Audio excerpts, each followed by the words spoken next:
Vale, pues solamente voy a hacer un pequeño recorderis rápido de lo que hemos estado viendo y que este esquema aquí podéis ver que desde la introducción y la gran división de la Iglesia Católica Romana y la Iglesia Ortodoxa Griega, desde ese momento entramos ya en lo que es la Reforma y vamos a ver cómo rápidamente empiezan a surgir diferentes denominaciones. La luterana, la anglicana van a ser de las primeras, la presbiteriana o reformada calvinista.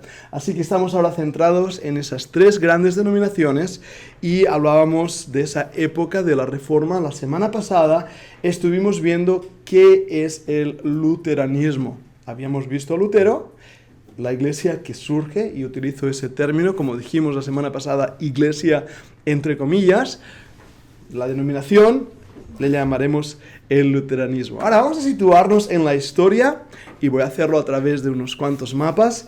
La época, 1500, 1517, Lutero clava las tesis. El mundo más o menos tiene este aspecto multicolor, ahora os enseñaré otros mapas. Y lo que vais a ver en estos mapas es la división de las grandes denominaciones en el año 1564, que es cuando muere Calvino. En el año 1564, el mapa religioso de Europa tiene este colorido. Podéis ver la influencia del catolicismo, lo veis ahí en ese color amarillento verdoso. ¿Lo veis también ahí? ¿Lo giro un poquito? Sí. No, yo lo veo. ¿Sí? ¿Lo veis? Bien. Y después la iglesia ortodoxa, más para acá.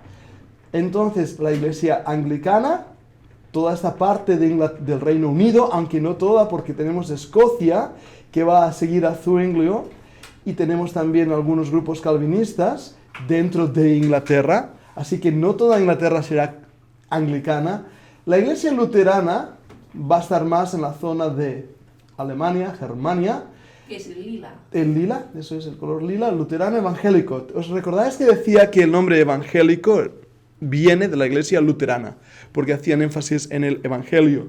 Y después los uteritas, los moravos, los hermanos moravos que nos dieron himnos tan preciosos como es de Dios, la Santa Biblia, lo cantamos en nuestra iglesia, y enfatizaron mucho las misiones. Pero si lo veis ahí, qué poquito, ¿veis que tiene pequeñas manchas ahí? ¡Pup, pup, pup, pup!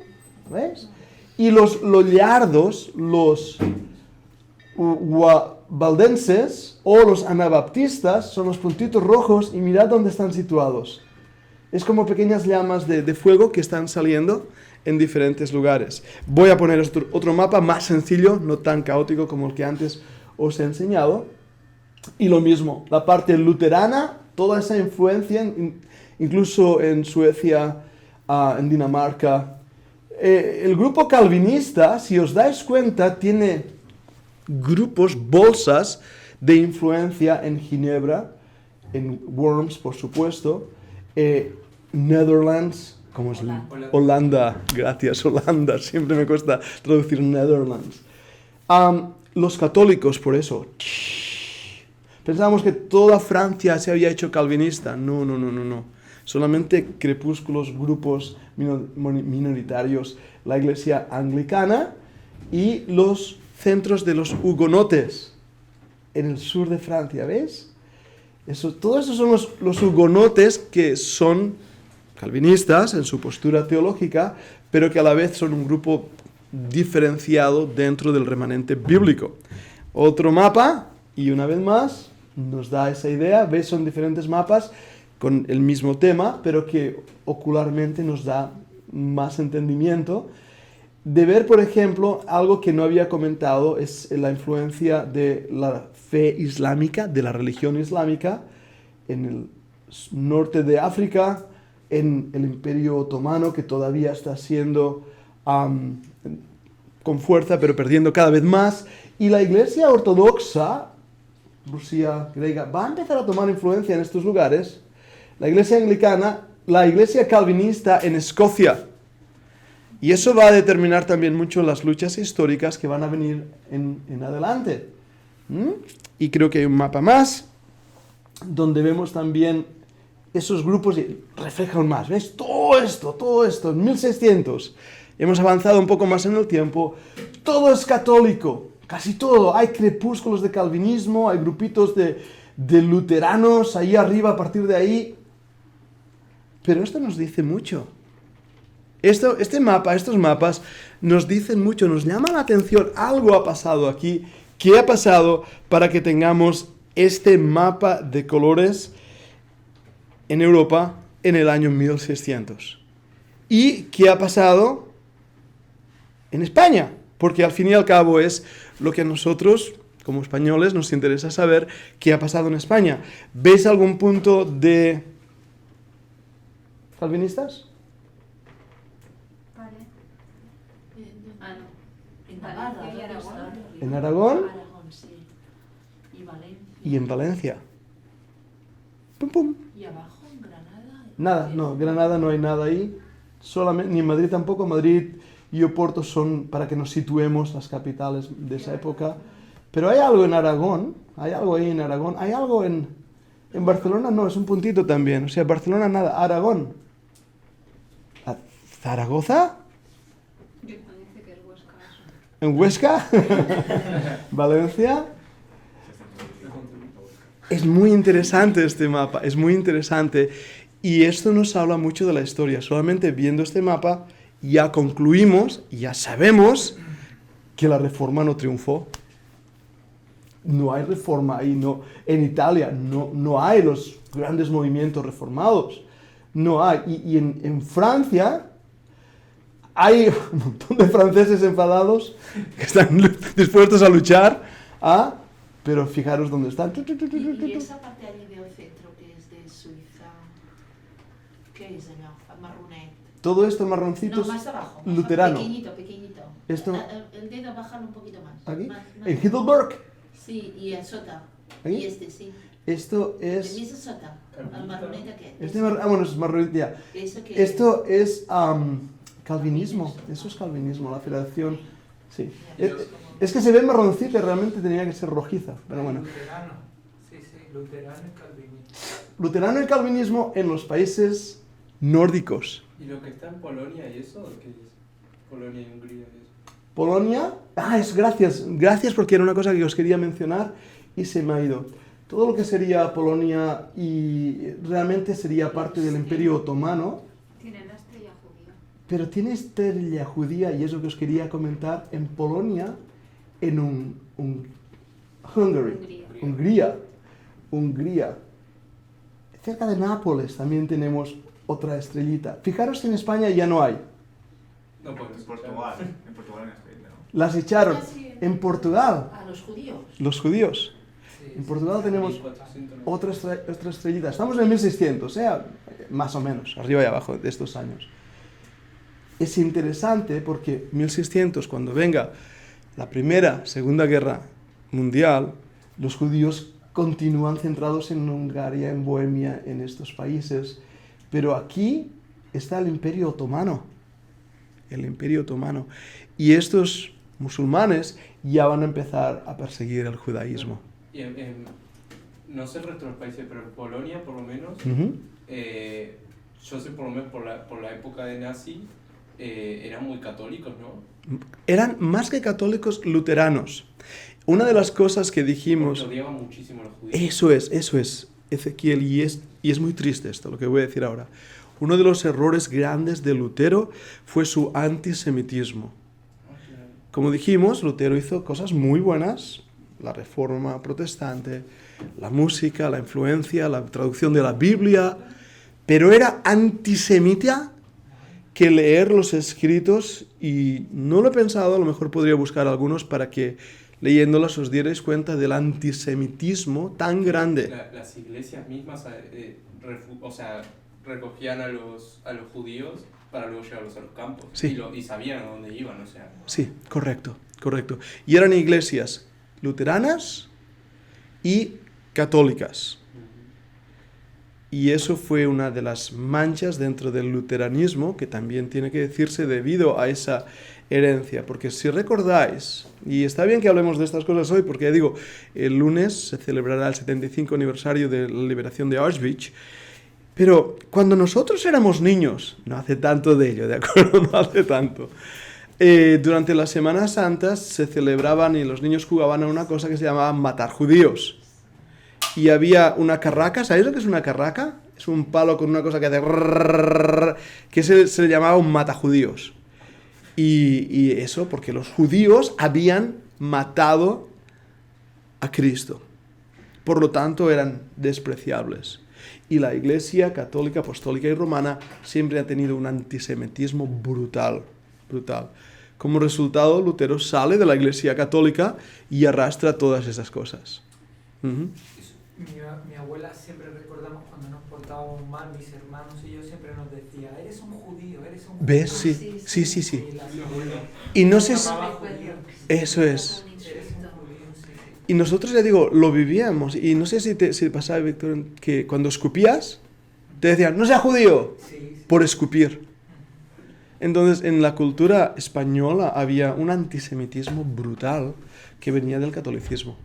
Y ahora vosotros esto ya no lo habéis vivido porque, claro, después ya ha ido puliéndose, pero sí, y aún hoy en día vuelve a crecer un antisemitismo que da miedo, ¿eh? Da En miedo. Polonia, mi madre vio un documental de hace poquito Sí, que graban a gente de Polonia y siguen apoyando, o sea, había uno que decía, si viniera el régimen nazi, yo lo apoyaría de vuelta, o sea, no tengo ningún problema. Y Y sí. lo dicen claro, o sea. eso es. Y Polonia es súper católica. Mm. Uno de los papas últimos que hubo era polaco. Recuerdo que cuando los judíos subían a los trenes para ser llevados a los campos de concentración y los polacos, porque venían de ahí, los veían subir, les hacían... Sí, eso también está en el documental. Ellos sabían lo que estaba pasando. Por eso tenemos que intentar entender este tiempo que estamos viviendo en el 1600, porque entenderemos qué pasa en la Segunda Guerra Mundial, qué pasa en la Primera Guerra Mundial, y qué pasa en estas religiones, y qué pasa en España. O sea, algo que... Y hablo esto con amor, con cariño, no hay duda alguna que amo a este país de España.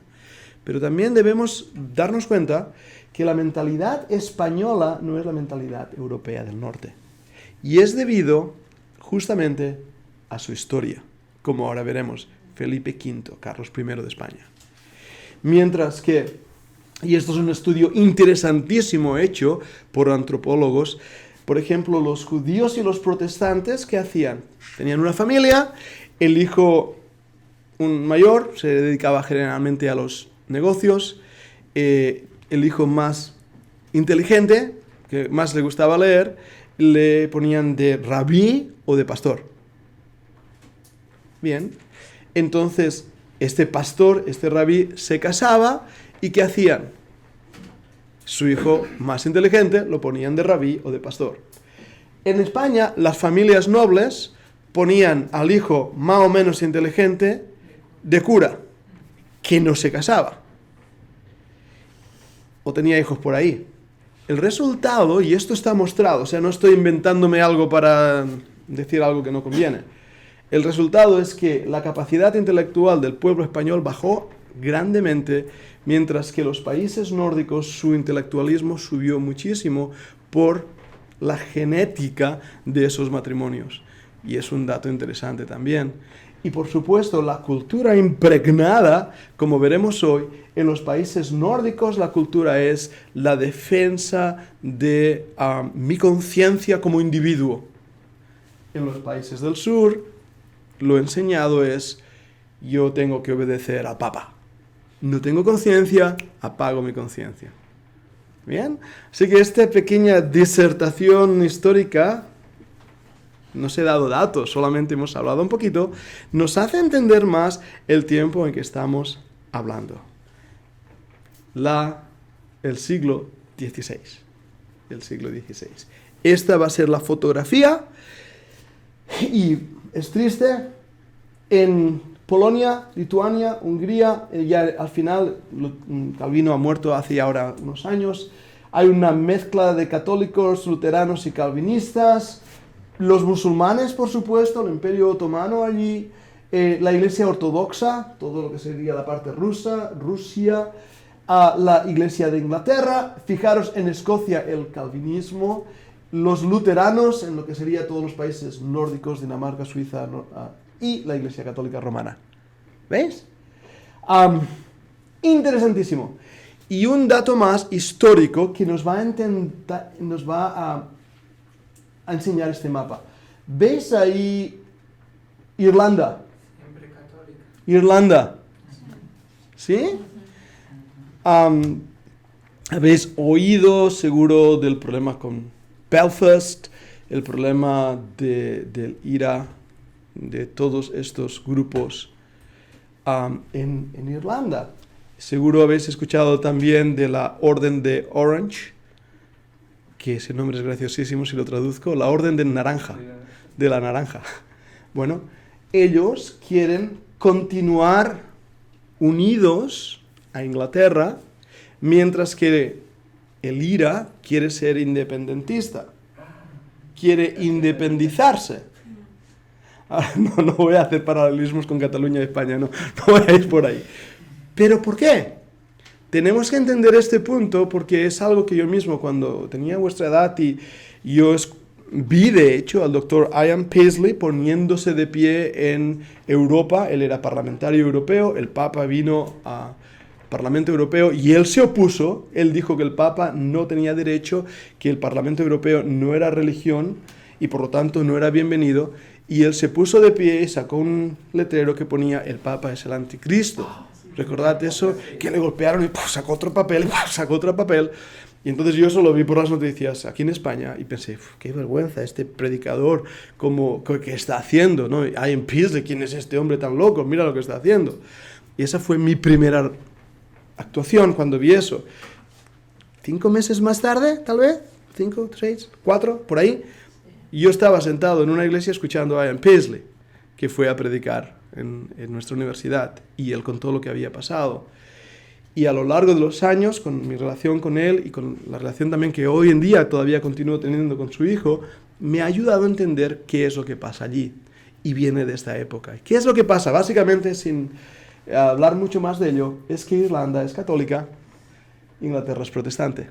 Y la idea de separar Irlanda es perder la influencia protestante en Irlanda.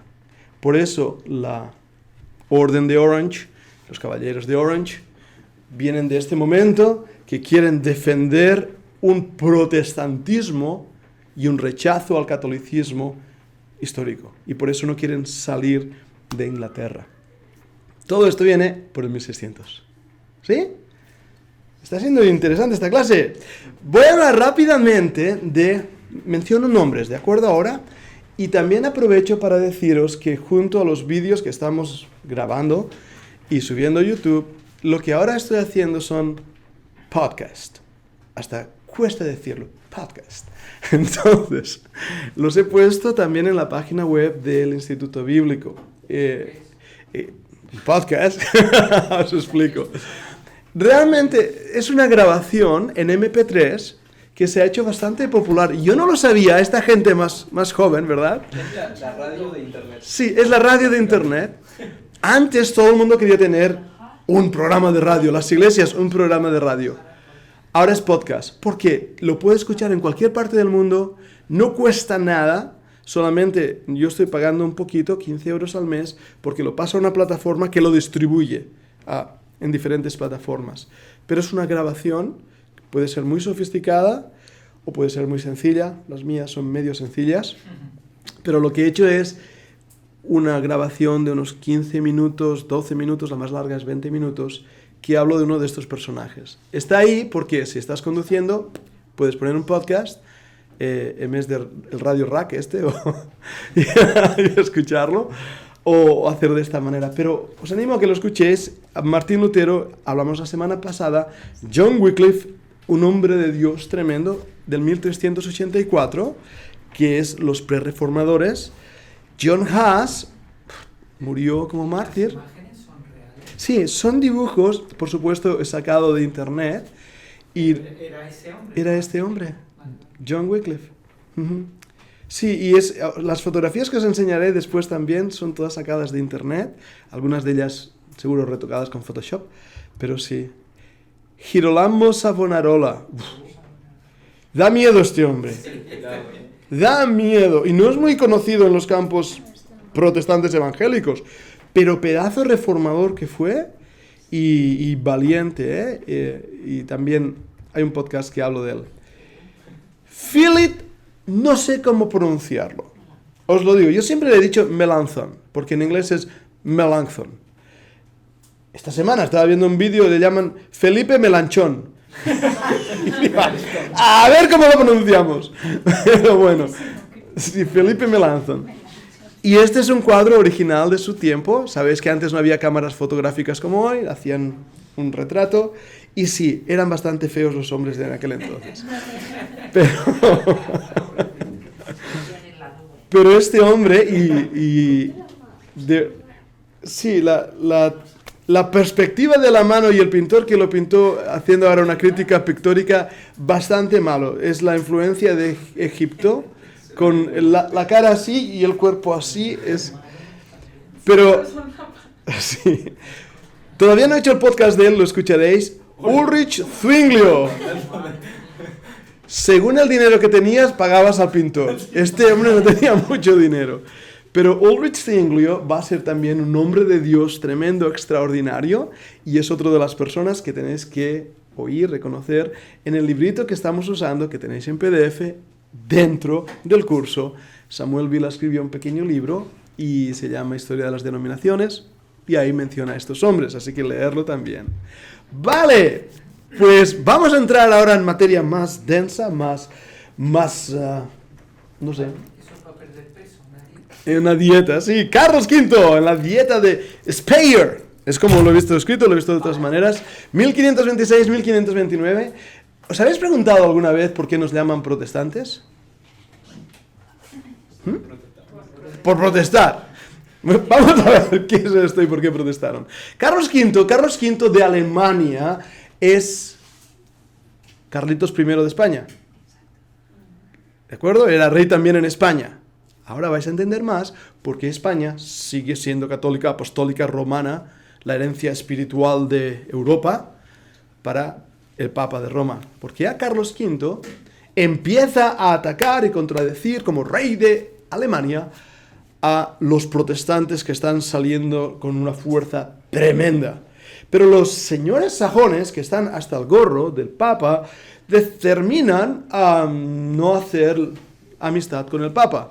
Carlos V está viendo que su imperio se le va a pique, igual que le pasó a Constantino, recordad la historia, y decide, vamos a intentar poner paces. Una de las cosas que Carlos V busca es establecer la Iglesia romana como la religión del Estado, religión de cocina. Mira, ¿ves? Una dieta. Y es dieta. Te lo dicen en latín, ius religio, o sea, religión del príncipe, es religión de Estado. Es la religión que todos deben decir. Que no hace tanto tiempo España era lo que era, ¿eh? Que no hace tanto tiempo que la religión, y así se definía España, era católica. Si no, mirad el nodo de los años 70 y os daréis cuenta. Aquí pasa lo mismo. Los príncipes luteranos se enfadan. Ellos también son señores feudales. Ya hemos dejado el feudalismo atrás, pero ellos siguen creyendo y luchando por sus posesiones, sus señores, son sus vasallos. Y hacen una liga de Schmalkaldic en oposición a Carlos. Los príncipes se oponen a Carlos. Y como una alianza defensiva en caso de represalia romana, o sea, nos oponemos a este rey, a Carlos, y el Papa, que también es otro señor feudal, va a venir a atacarnos, vamos a hacer una unión, si Roma nos ataca, nosotros nos defendemos. Carlos, el rey, quiere frenar el luteranismo, ve que está creciendo, pero la providencia del Señor siempre es más poderosa. Y Carlos empieza a luchar contra los turcos. Tiene problemas con los turcos. El Imperio Otomano que estaba por ahí abajo, España. Ay, las glorias de España empiezan a irse.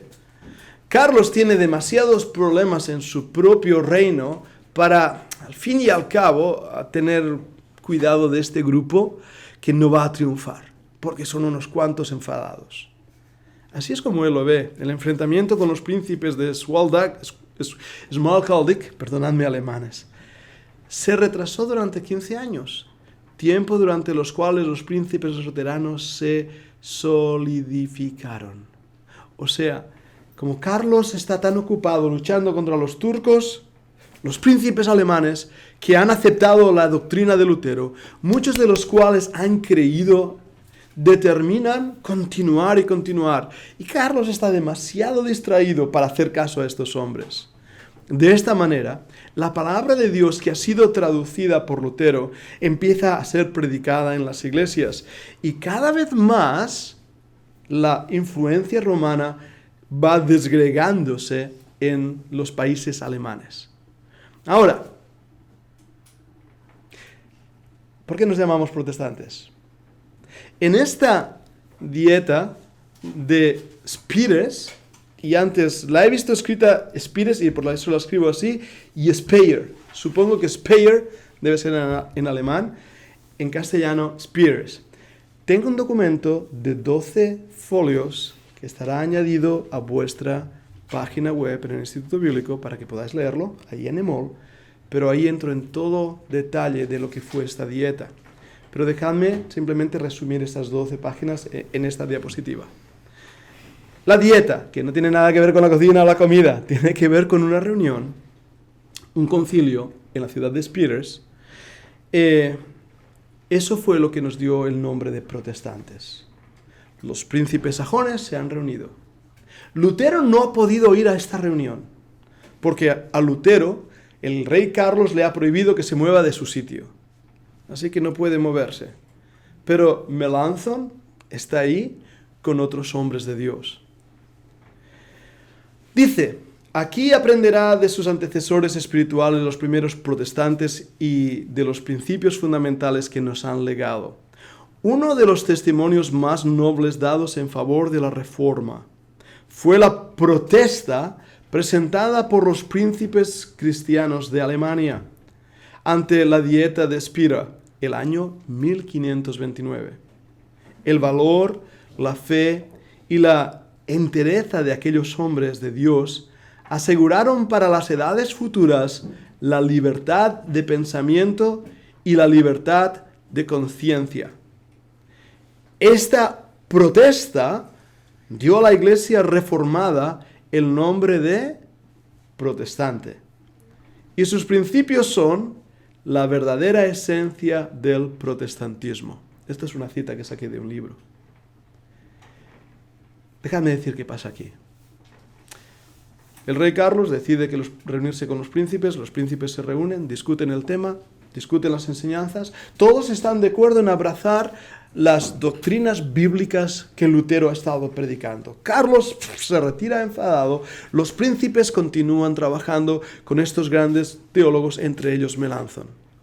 Llega un punto que deciden poner en acuerdo todo lo que ellos creen y escriben una confesión. ¿Sabes lo que es una confesión, verdad? Una declaración de fe, una declaración de la doctrina.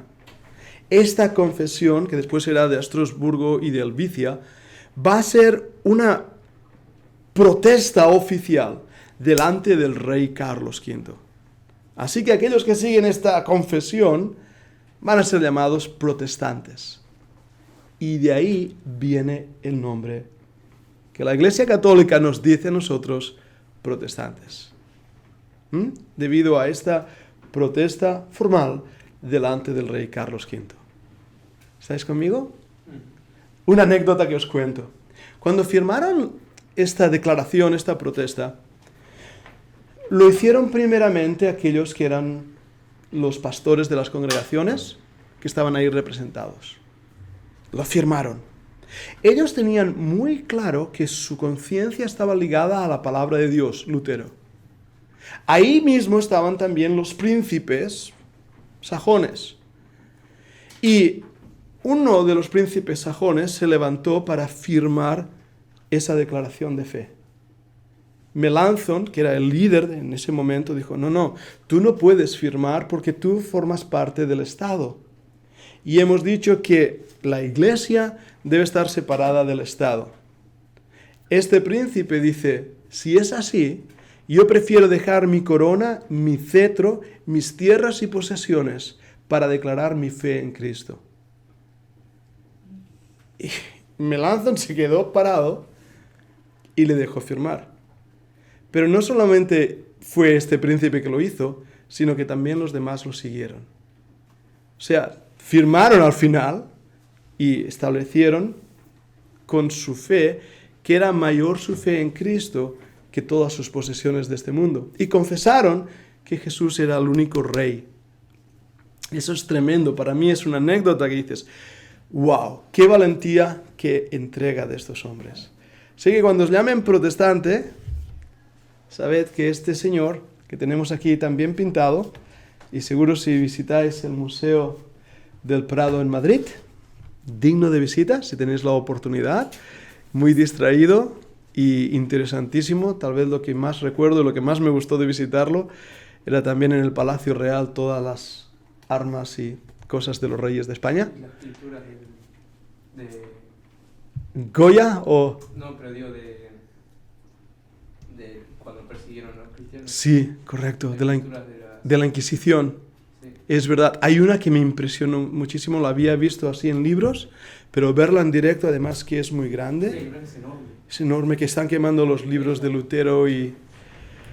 Uf, eso vale la pena ver. Sí, Una preguntilla. Uno de los puntos del protestantismo es la separación entre la Iglesia y el Estado. correcto, Pero Dios formó una nación, Israel, y la formó como una teocracia. correcto. Entonces, ¿cuál es el problema en intentar juntar Estado e Iglesia? Si en ese punto había Ajá. príncipes, gente que podía acabar en el poder, Es muy buena que pregunta. podían Sí. instaurar, no obligar a la gente a creer, pero sí empezar a hacer leyes con una ética, una moral cristiana. Vale, habéis escuchado bien la pregunta y lo que está diciendo esa pregunta es buenísima. No tengo tiempo para ampliarla, pero no te quiero dejar tampoco con las ganas. Pero eso que dice él es muy importante, porque es también una de las luchas históricas. Voy a empezar diciendo esta observación. Los reformadores, Calvino, sobre todo Calvino, no tanto Lutero, pero sí Calvino, va a unir la Iglesia y el Estado. Al punto de que, y lo vamos a ver porque lo tengo ahí en las notas, vais a ver cómo en Ginebra él hace un invento de que el gobierno obliga a todos los habitantes a ir a la iglesia el domingo y si tú no ibas a la iglesia el domingo te ponían en el calabozo. Qué bueno. Sí, bueno, lo aplicamos. Ahora mismo sería bueno. Entonces, eso dio lugar a muchos problemas y por supuesto, ya no hablemos de su condenación y persecución de los anabaptistas o de la quema en la pira, que fue un error tremendo de Servet por no creer en la Trinidad. Entonces, los reformados, especialmente en Alemania, Países Bajos, Inglaterra, van a unir la Iglesia y el Estado. Van a hacerlo, sin duda alguna. Los bautistas, que en aquel momento se llaman anabaptistas, son el otro lado del péndulo. Y estos van a decir, ni pensarlo. Da a César lo que es de César y a Dios lo que es de Dios. Y los anabaptistas se van a oponer a formar parte del ejército, se van a oponer a entrar en cualquier asunto público. Ellos quieren total y absoluta separación. ¿Cuál es la posición correcta? Ahora, una vez más, yo sé que esto da para mucho, pero dejadme dar unas pinceladas, porque también va muy unido a la cultura. En Estados Unidos, desde el púlpito, el pastor habla en contra de los demócratas y a favor de los republicanos. Lo oyes. En Estados Unidos, el día de las Fuerzas Armadas o el día del veterano, ves a muchos hermanos vestidos con sus uniformes y la espada y todo, pasando la ofrenda, diciéndoles que pasen adelante. Yo lo he vivido, el 4th of July, 4 de julio. Tú dices que eres veterano. ¡Wow! Gracias por tu servicio, gracias por lo que has hecho. Aquí te dices que eres veterano y te dice, ¿qué has hecho? ¿La mili? ¿Has hecho la mili? Entonces, nuestra cultura española es muy diferente. Y la cultura española entre las iglesias está muy en la mente de no te metas en el gobierno para nada, ¿verdad que sí? En Irlanda, con este hermano Ian Paisley, que llegó a ser no solo representante del mercado común, sino también presidente de Irlanda, toda esa gente está metida en política. Entonces, ¿dónde está el punto medio? Lutero nos lo va a dar. Con todo esto, y esto es personal, pero os lo comparto porque para mí también fue un reto espiritual con toda la situación que hemos vivido en España y en Cataluña. Es hasta qué punto debo yo involucrarme. Y al final, debido también, para no ofender a nadie, no tomé cartas en el asunto, aunque tengo una opinión bien dada. Pero me interesé muchísimo por leer cosas de política sobre este tema. Y una de las cosas más buenas que encontré fue Lutero.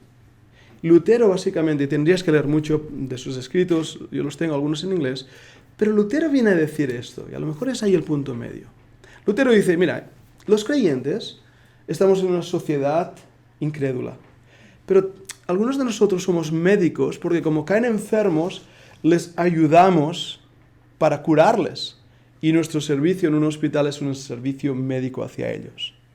Tomando este ejemplo, Lutero dice, cuando un creyente participa de los eventos sociales o políticos de su nación, está sirviendo y ayudando a incrédulos para que puedan encontrar más luz. Y eso me gustó. Eso me gustó. No sé si es el punto medio, pero esta es la situación. Ahora, cada uno de vosotros debe tomar una posición. A veces por la cultura va a influenciar. Yo os digo lo que he observado, ¿no? Personalmente, yo no me gusta meterme en política. Me dijeron que me pusiera en política. Mi respuesta fue, no sé mentir. De verdad, dije eso. Pero hay gente que a lo mejor se mete en política. No sé si te ayuda o... Es eso, como gobierno tal, no puedes poner leyes como pues lo mismo todo el mundo a la iglesia o todo el mundo tiene que tener una Biblia en casa, hay cosas así que no puedes forzar a la población porque al final eso va a petar. Correcto. Porque la tendencia natural pues es la de ser incrédulos, ¿no? Correcto. Y aunque en esas épocas parece que generalmente el ambiente era más católico, más creyente o más moral que ahora, ¿no? Pero pensando en los tiempos de ahora, pues si hubiese un partido que gobernara el país, que fuera creyente o por el estilo, pues a lo mejor hay algunos debates. Sí, y por eso... O algunos puntos, algunas leyes que podrían hacer bien. Sí, por eso es bueno que hablemos, y no me importa tomar unos minutos, porque viene a caso también de lo que estamos viendo en la historia, que los creyentes, y los radicales aún más, los radicales se metieron en guerra en contra de los católicos.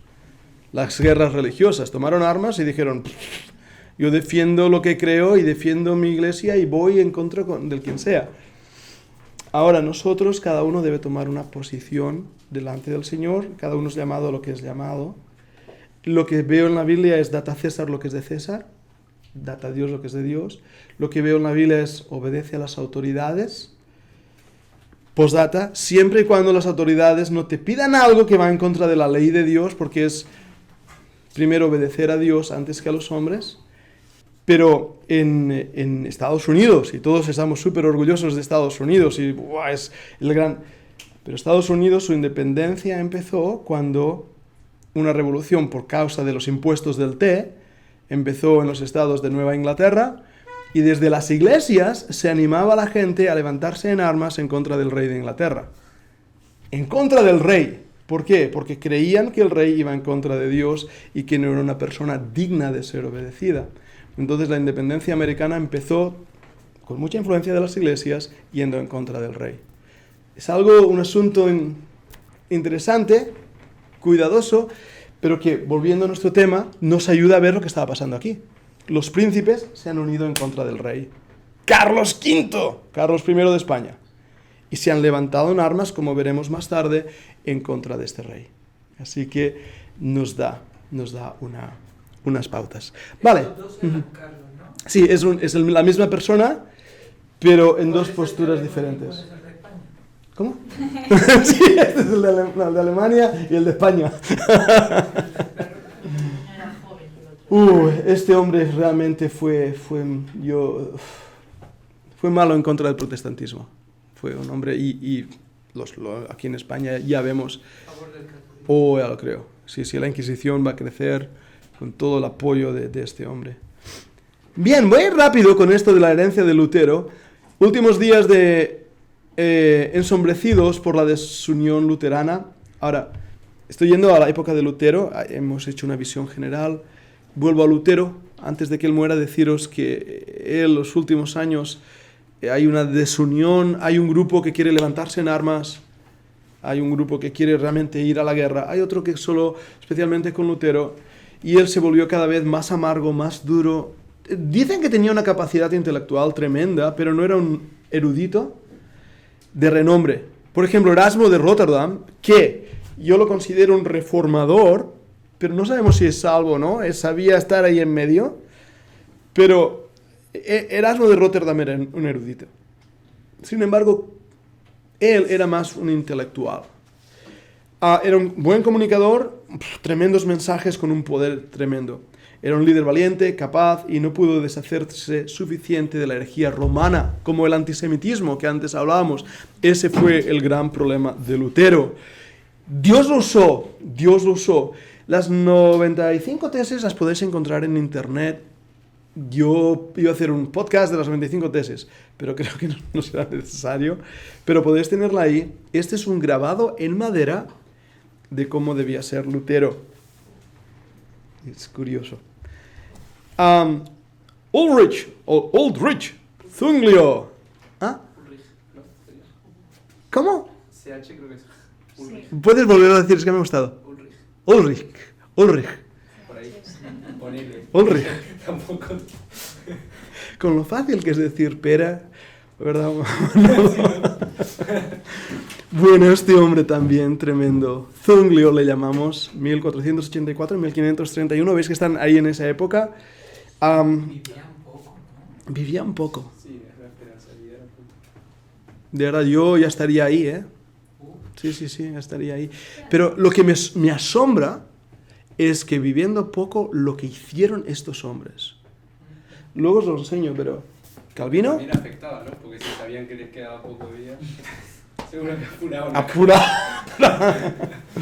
Bueno, veremos a Zwinglio más detenidamente. Voy a pasarlo, pero este va a estar con los anabaptistas. Va realmente a tener una influencia tremenda, y Bullinger es alguien también que quiero mencionar, pero no quiero pararme con ellos. Quiero continuar con Jean Calvin, porque el tiempo se nos ha ido un poco. Jean Calvin, y hoy lo presento en los minutos que me quedan de clase, pero ¿qué puedo decir de este hombre? Un hombre de Dios.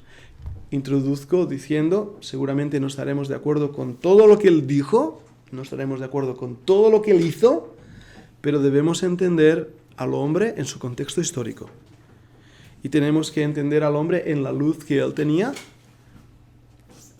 Calvino y Lutero decían que el Apocalipsis no era inspirado, que debía ser sacado fuera de la Biblia. No entendían para nada el Apocalipsis, no lo entendían. Y nosotros hoy hablamos del Apocalipsis, lo interpretamos y creemos estar en la correcta interpretación. Por eso digo, tenemos que entender la época en que ellos vivieron y las guerras que estos hombres estuvieron luchando contra el Papa y sus diablos. Fueron hombres de Dios muy valientes. Vamos a ver algunas cosas de ellos. Una de sus obras más conocidas es la institución de la religión cristiana. Ahora, aquí en la biblioteca de la Fundación tenemos, creo que 2 sets. Este año no. La primera vez que hicimos historia, yo regalé un set grande, un pack grande de libros a todos los estudiantes. Y siento decir que ya no tenemos, pero nos regalaron un pack de libros y pudimos repartirlo a nuestros estudiantes. Y yo estaba pensando, tengo que volver a intentar pedir a Banner of Truth, una empresa muy buena en Inglaterra. La institución de Calvino empezó siendo un folleto donde Calvino luchaba en contra de algunas de las enseñanzas del catolicismo. Estaba basado en el credo de los apóstoles, tenía 4 secciones básicas: el conocimiento de Dios, la persona y la obra de Cristo, el Espíritu Santo y la Iglesia. Pero ese folleto se convirtió en los 2 volúmenes que tenemos ahora en nuestras manos. Si estudias la maestría en teología, estás obligado a leerlo. Es una obra clásica. Pero cuando tú lees la obra aquí y ves que fue traducida al castellano, porque él la escribió en latín y francés, pero fue traducida al castellano en el año 1597. Y fue traducida por un tal Cipriano de Valera. ¿Os suena? No. Cipriano de Valera, él es español, nos dio también la Biblia, y él fue pastor también ahí en Ginebra, dirigiendo una iglesia. Lo que es interesante es que hubo una reedición en el 1858. O sea, del 1500 al 1858. No se hace nada hasta que en el 1858 se reedita por un tal Luis de Usoz y Río. Tal vez este nombre no suene tanto, pero es uno de los reformadores españoles de la Segunda Reforma. Un hombre tremendo, un hombre tremendo. Y nos dio una traducción.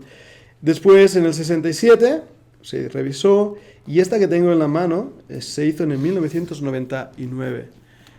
Leerla, dices, wow, cuánto que este hombre conocía de Dios. Ahora, hay cosas que me asombran y que me dan un poco de miedo. Y voy a pedir vuestra ayuda, porque así avanzo un poco, para que veáis un poco también la lucha que estos hombres tenían. Wow. Es que iba a leer sobre los anabaptistas en la página 35, 36, 37. Página 37. Y no sé si lo habré marcado. Dejádmelo preparar mejor para la próxima clase, porque así no perdería tanto tiempo. Pero os quiero leer, y lo tengo aquí marcado en mi copia, lo que ellos creían de los anabaptistas. Y os vais a horrorizar cuando oigáis que Calvino no tenía muy buena opinión de los anabaptistas, que fueron perseguidos por los católicos y por los protestantes. Y veremos esto interesante, pero dejádmelo buscar bien, porque así no pierdo el ritmo. Calvino fue el padre de la teología reformada. Padre de la teología reformada. Ahora, yo sé que las 5 solas, que la otra clase las mencionábamos, los grupos disidentes, todos luteranos, calvinistas, anabaptistas, hugonotes, todos creían en esos. Pero Calvino va a tener algunas posturas diferentes a algunos de esos reformadores. Y va a luchar mucho contra Arminio, que debemos también decir fue uno de los reformadores.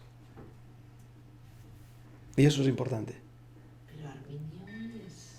Arminio y los arminianos, nosotros no creemos como ellos, por supuesto, pero vamos a ver que en ese momento histórico hay una serie de hombres con convicciones muy grandes, con personalidades muy fuertes, y también que van a tomar posturas muy polarizadas.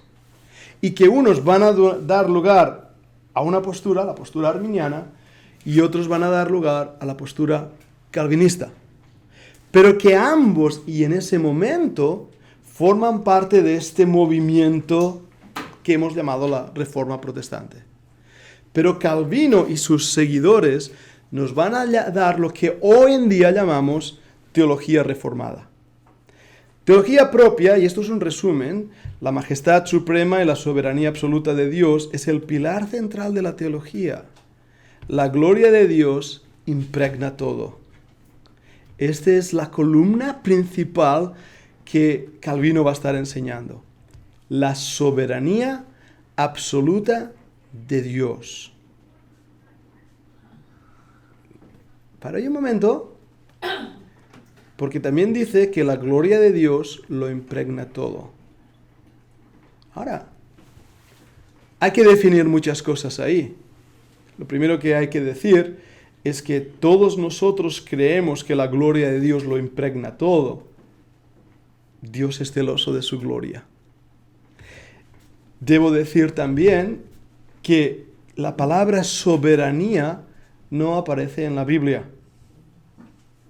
Es una palabra muy de acuerdo con la época que ellos estaban viviendo, donde un soberano era Rey Carlos, un soberano era un rey, era un señor feudal.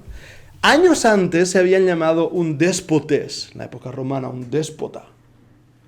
Pero esa mentalidad de la soberanía de Dios va a dar lugar a una postura radical que va a presentar a Dios como un Dios arbitrario. Y algunos, entre ellos Arminio, va a rechazar esa visión de Dios que deja al hombre sin ninguna responsabilidad, sin ningún albedrío, va a dejar al hombre sin ninguna oportunidad, sino que un Dios soberano, con todo lo que eso implica en el tiempo, voy a usar una palabra que suena mal, un Dios déspota, pero que es sinónimo de soberano, ¿entendés lo que quiero decir? Determina quién va al cielo y quién va al infierno, por elección preestablecida desde antes de la fundación del mundo, basada sola y únicamente en su voluntad propia. El hombre no interviene para nada. Tú vas al cielo, tú vas al infierno. Tú vas al cielo, tú vas al infierno. Así presentan la elección y da esto lugar a problemas muy serios que van a entrar en conflicto porque Calvino está repitiendo lo que Agustín de Hipona decía. Y por eso cuando uno lee a Calvino, y yo tengo todas sus obras, y no las he leído todas, no os voy a mentir, he leído mucho de Calvino, tiene cosas que son apasionantes, pero tiene cosas que son erróneas, porque sigue las doctrinas de Agustín de Hipona, que era un católico que luchó en contra de Pelagio, y el pelagianismo y el semipelagianismo y todas esas cosas, pero en su lucha cayó también en errores. Nunca puedes corregir un error con otro error, porque dará lugar a un error mayor. Y esto es lo que estamos viviendo en esta época. En cuanto a bibliología, la Biblia es la única autoridad, la persuasión interna del Espíritu Santo del creyente de que la Biblia es la palabra de Dios es esencial. Y esto también lo creemos nosotros, que la Biblia es la única autoridad en toda materia de fe y práctica. En cuanto a antropología, la doctrina del hombre, amartología, en soteriología, amartología es la doctrina del pecado. Los que habéis hecho teología sistemática ya reconocéis estos términos. Soteriología, la doctrina de la salvación, reafirma una fuerte posición agustiniana sobre la depravación humana, la gloria de Dios. Ahora, depravación humana. ¿Entendemos que el hombre está totalmente depravado? Calvino lo va a enseñar de esta manera. Lutero lo va a enseñar de esta manera. Nosotros lo enseñamos de esta manera. Pero tenemos que entender qué quiere decir depravación humana. Porque lo que Calvino está diciendo es que es imposible, el hombre no tiene ninguna capacidad absoluta para la elección en cuanto a su salvación. Eso es lo que quiere decir depravación humana. Nosotros decimos que cuando hablamos de total depravación, no quiere decir que el hombre haya llegado al total máximo de lo malo que puede llegar a ser. Algunos hombres sí. Pero tengo buenos vecinos, me sonríen, me dicen buenos días. Son amables. Son depravados totalmente. Son totalmente depravados. Entonces, ¿qué quiere decir esta palabra? Quiere decir que el pecado en el hombre se aplica y afecta, no solo afecta, sino que está en toda su naturaleza humana. En su voluntad depravada, sus emociones depravados, su conocimiento depravado, su moralidad depravada, por cuanto todos pecaron están destituidos de la gloria de Dios. Pero no quiere decir que mi pobre vecino, totalmente depravado, haya llegado a hacer todo el mal que puede hacer. ¿Entendéis? Esto es un dato importante. La moralidad bíblica de orbes completos, la iglesia y Estado. El Estado debe someterse. Uy, Yoctán, aquí damos un paso más a esto. Porque hemos dicho que algunos de estos reformados, protestantes, lo que hacían era unir religión y Estado. Pero Calvino fue un paso más. Dijo que el Estado debe someterse a la iglesia. Agustín de Hipona, la ciudad de Dios. Y cuando tú haces eso, te has metido en un error grave. Grave. ¿Por qué? Mi reino no es de este mundo. El Señor Jesucristo lo dijo. Y hay un peligro que debemos entender, y un peligro que afecta la democracia, que tanto a veces hablamos de ella, como también nuestra sociedad, y es la libre conciencia del individuo, de los cuales los anabautistas, que van a ser perseguidos por la iglesia calvinista, estaban continuamente defendiendo. ¿Y qué quiere decir la libre independencia de la conciencia del hombre?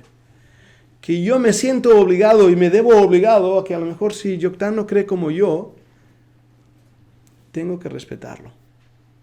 Porque él tiene una conciencia libre igual que yo. Y si dentro de una democracia hay posiciones contractadas, a mí no me gustan ciertos movimientos, ciertos tipos de personas o ciertos políticos, pero tienen derecho a existir como yo tengo derecho a existir. ¿Entendéis lo que estoy diciendo? Aunque no me gusten y aunque tenga el derecho en mi libre conciencia de poder defender lo que creo, de poder tener libertad de expresión, de poder incluso manifestarme en contra de aquello que no me parece justo. Todo esto que os estoy diciendo, que hoy parece que forman parte incluso de los derechos humanos, se está gestionando en este momento de la historia a través de los movimientos protestantes reformados. Zwinglio, Lutero, Melanchthon, Calvino, todos ellos están preparando la mentalidad y forma de pensar que va a influenciar los siguientes siglos de la historia.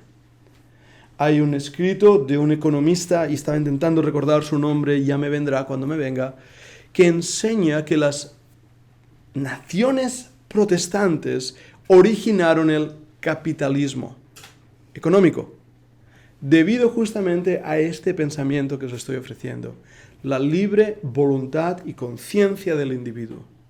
Termino ya la clase con estas cositas y luego doy paso a rápidas preguntas, me quedan 2 minutos.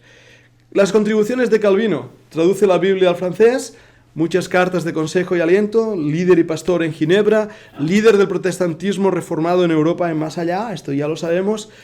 Ahora, él va a ser el que va a influenciar la segunda confesión helvítica de 1556.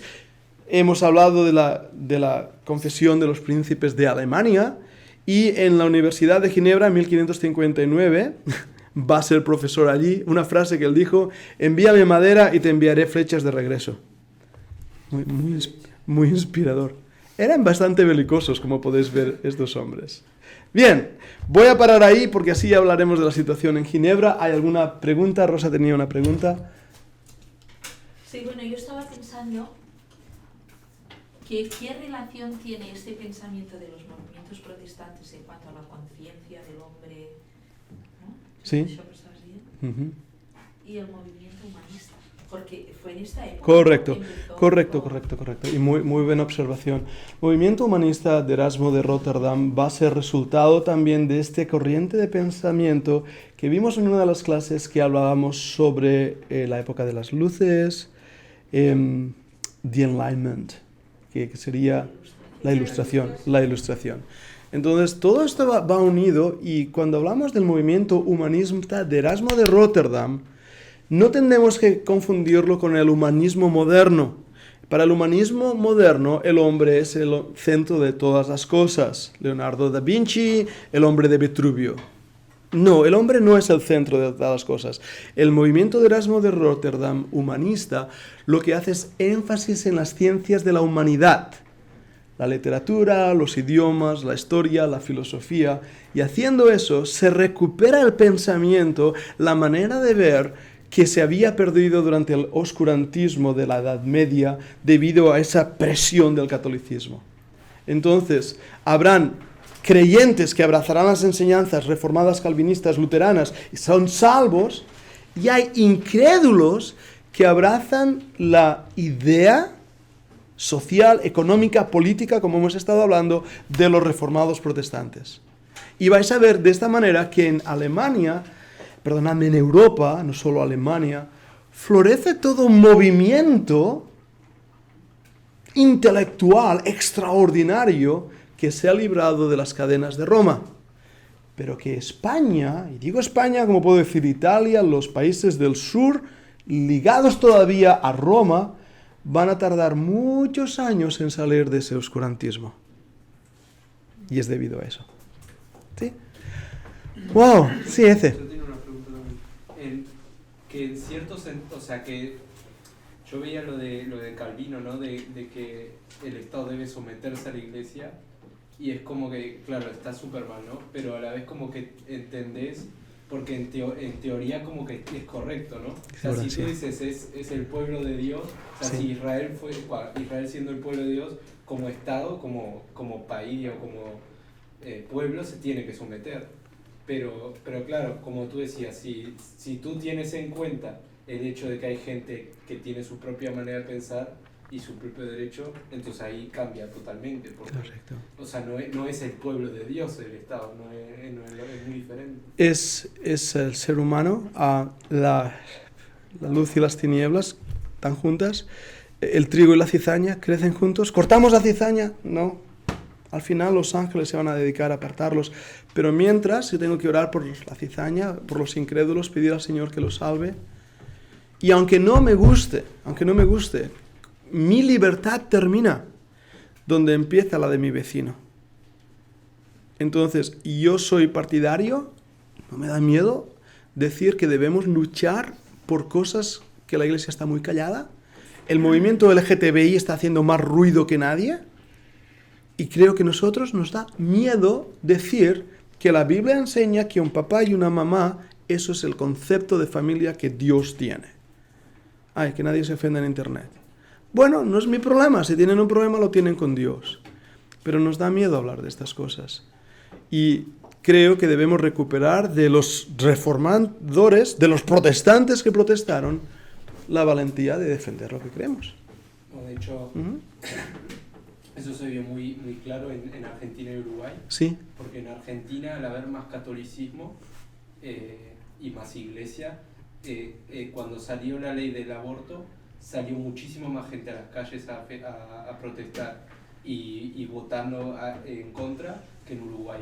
En Uruguay fue tan poca la oposición que se aprobó sin ningún problema. España igual, España igual. Y por eso el Señor nos tiene que dar fuerza. Permitidme, porque ya son las 9, terminar con un pensamiento que comparto con vosotros.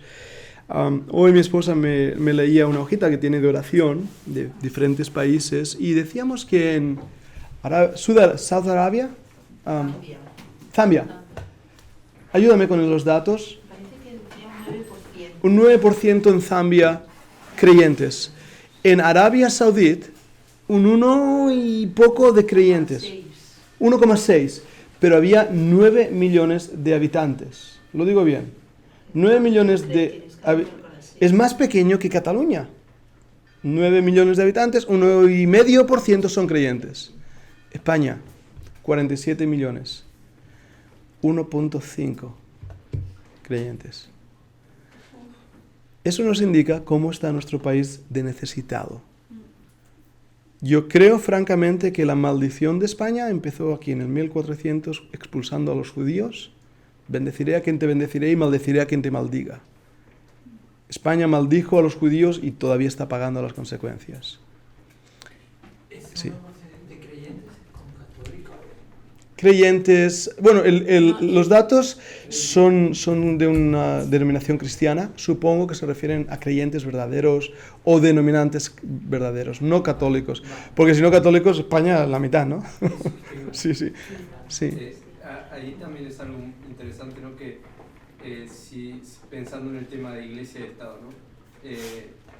Que también si uno, por ejemplo, si un político se convierte, ¿no? Y pasa una situación como esa, si tú piensas en lo que hizo Carlos, o sea, Carlos básicamente tuvo gran responsabilidad en el hecho de que en España hubiera quedado tan fuerte el catolicismo, ¿no? Claro, solo por un político claro. de político. Entonces, como también afecta, o sea, no es solo una cuestión personal. Si tú eres un político y realmente estás preocupado por tu país, o sea, tú sabes que tus acciones pueden llegar a afectar a tu país. Para bien. Claro, de lo que va a ayudar en el Evangelio, ¿no? Correcto. Y eso es la oración, y por eso digo que depende de la cultura. Nosotros tenemos una joven que viene de Estados Unidos, estuvo con nosotros este verano y volverá al siguiente. Su padre es ministro, senador. Y ya digo, yo he conocido en Estados Unidos creyentes, pero tremendos, son senadores. Y aquí en España eso es impensable. Pero es algo para pensar y seguiremos hablando. Vamos a despedirnos en oración, sé que es tarde, vamos a pedir que el Señor nos cuide y voy a pedir a Ezequiel, si por favor nos puedes despedir en oración. Vamos a orar.